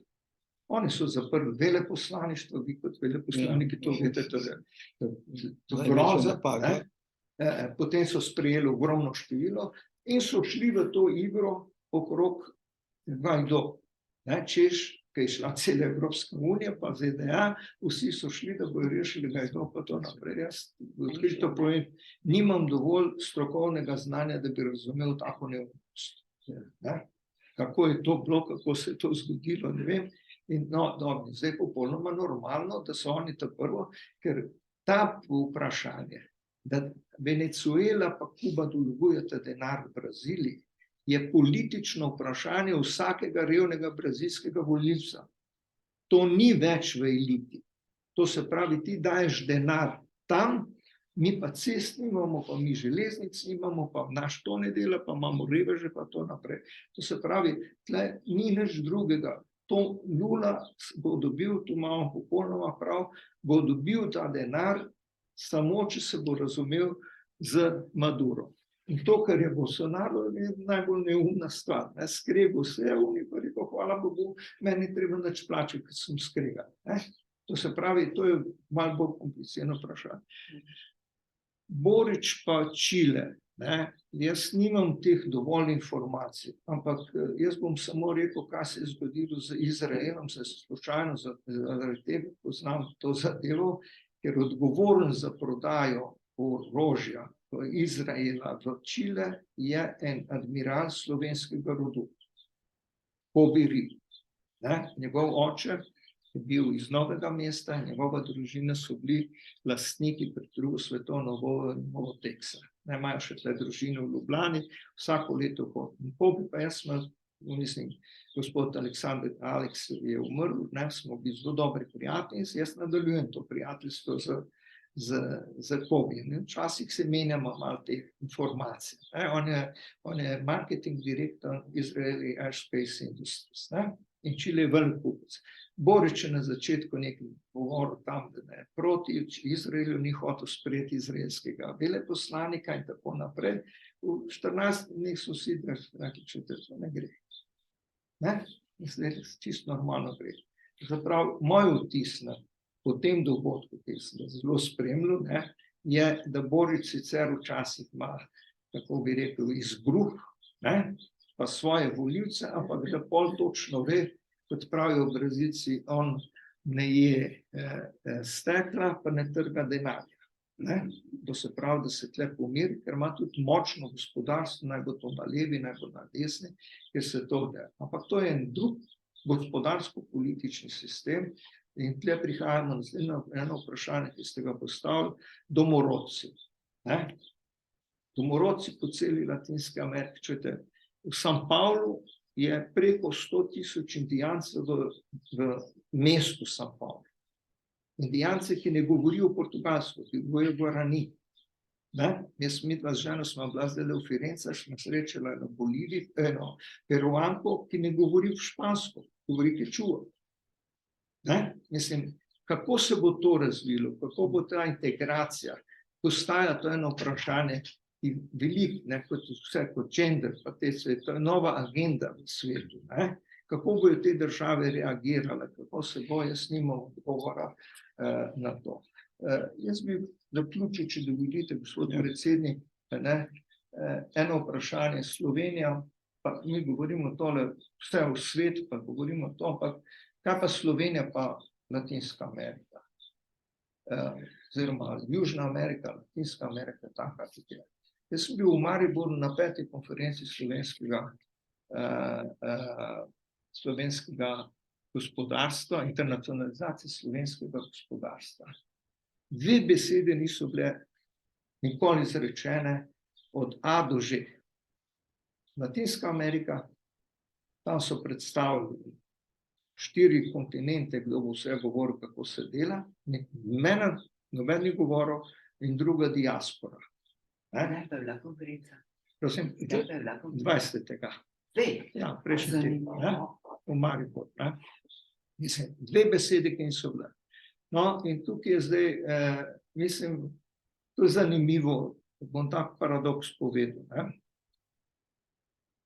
Gospa veleposlanica, če mi dovolite reči, jaz sem spremljal zelo veliko, kako je bilo vaše, kako ste se preselili v Brazilijo, kako težko je bilo vzpostaviti ambasado in tako naprej, tako naprej. Zdaj ne, zdaj je Slovenija vložila precej denarja in kupila rezidenco. Ne? Prvo smo mi smo dobili nazaj iz jugoslovanskega Lago Sul pa dol v São Paulo. Ne? Zdaj, na eni strani imate to politiko, ne? Kupiš rezidenco, pa daš nekaj milijonov, tudi v Buenos Airesu, vi to poznate svojo zgodbo, ne? Zdaj so jo tudi kupili rezidenco v Buenos Airesu, ne? In tako naprej.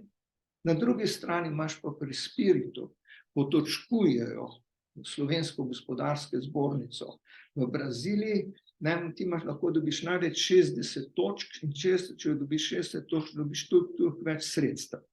Gana dobi 60 točk, Brazilija pa 10 točk. Ker ni Brazilija strateška država za slovensko gospodarstvo. To se pravi,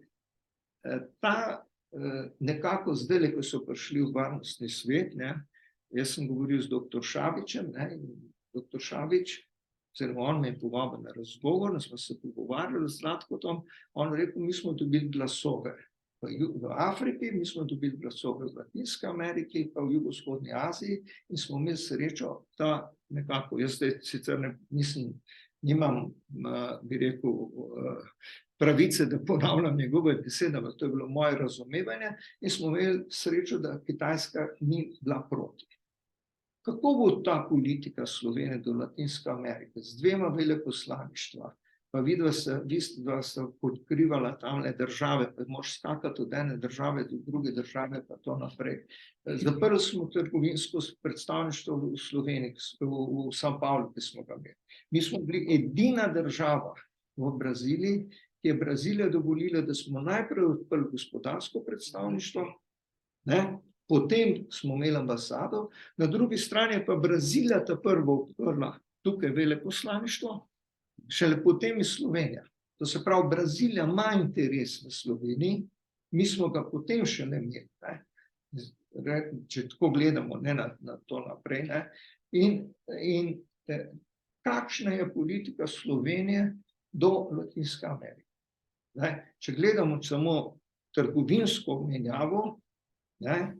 Slovenija izvaža danes, tako pa si ti rekel, preko tretjih in vse skupaj že to na 250 do 300 milijonov. Je velika menjava. Ni več tisto, ko ste vi začela, to je danes res zraslo. Slovenska podjetja imajo že večji interes, ampak ni nobenega stimulansa. Pride en minister, ostane v Rio de Janeiro 8 dni, en teden z 8 sodelavci, pa ne gre v Brazilijo. Ker Brazilci pridejo pol v Rio de Janeiro. Mislim, ta razvoj teh odnosov v celi Latinske Ameriki, koliko je to pomembno, koliko je pomembno, to je eno vprašanje, ki jaz na njega ne znam, nimam odgovora. Diaspora je se tudi spremenila, mi imamo 4., 5. generacije, ne?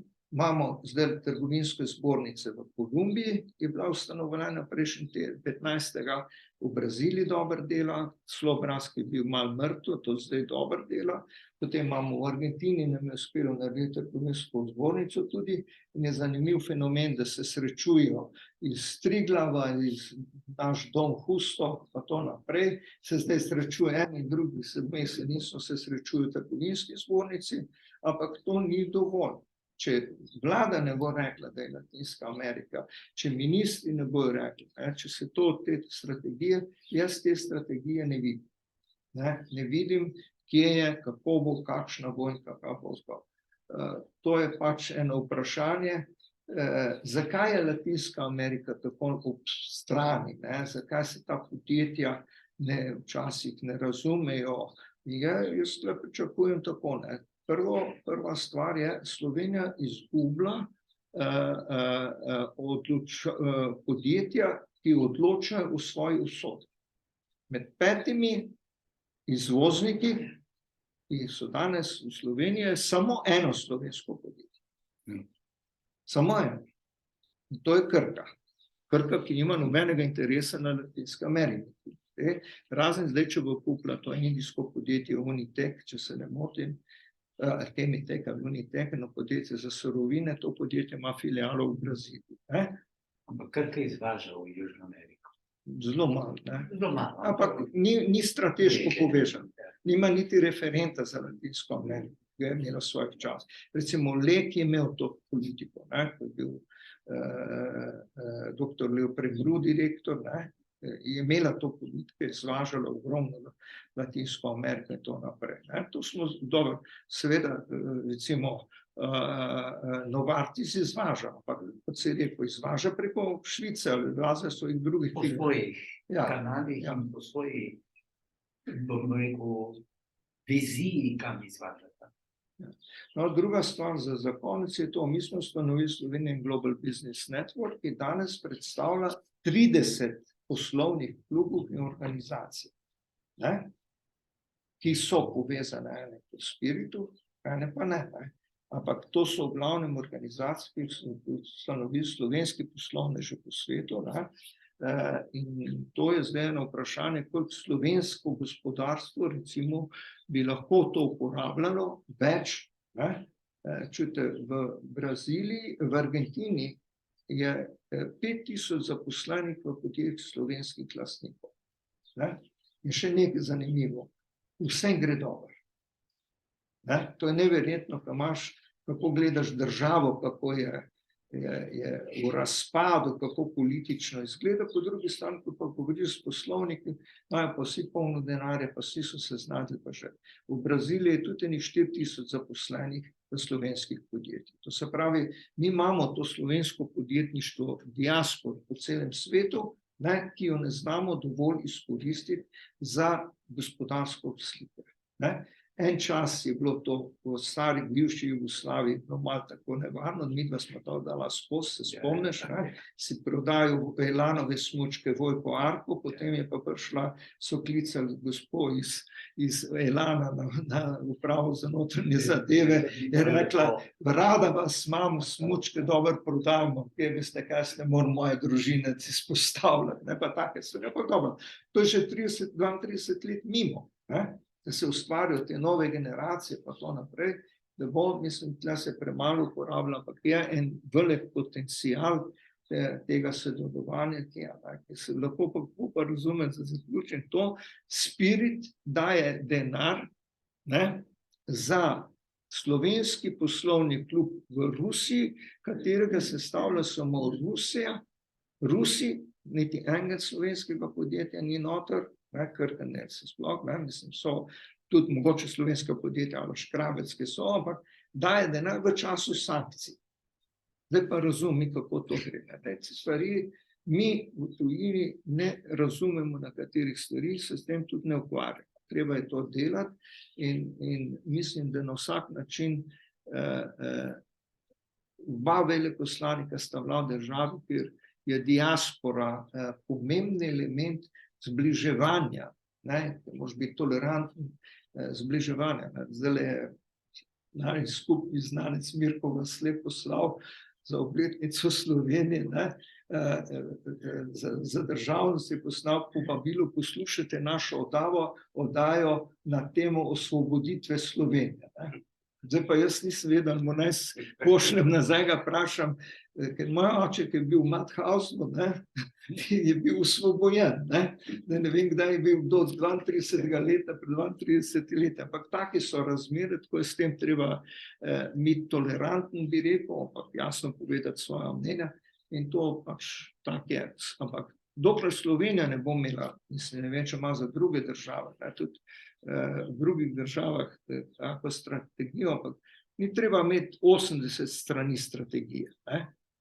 To jasno povedati in razviti to veleposlaništvo oziroma DKP mrežo, ki je, in dati, ker tudi v Latinski Ameriki s tako mrežo, ki jo imamo, oba sta bila tam, če to je herojsko delo. Moramo si odkriti. Ti pokrivaš 5 držav,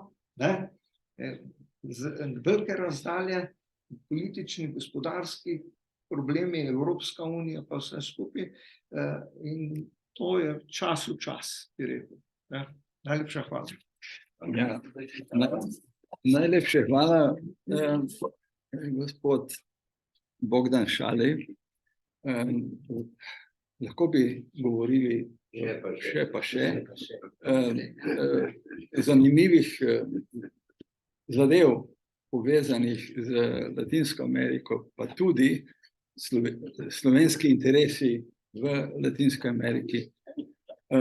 To je res področje, ki bi ga lahko, o katerem bi lahko govorili zelo, zelo dolgo. Jaz se vam res zahvaljujem.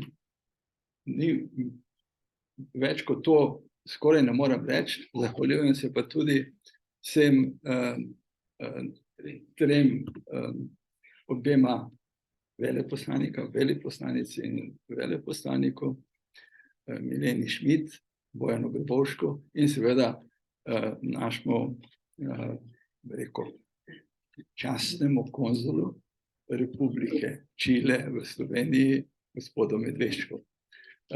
Najlepše hvala in upam, da bo še kdaj prilika za takšno srečanje.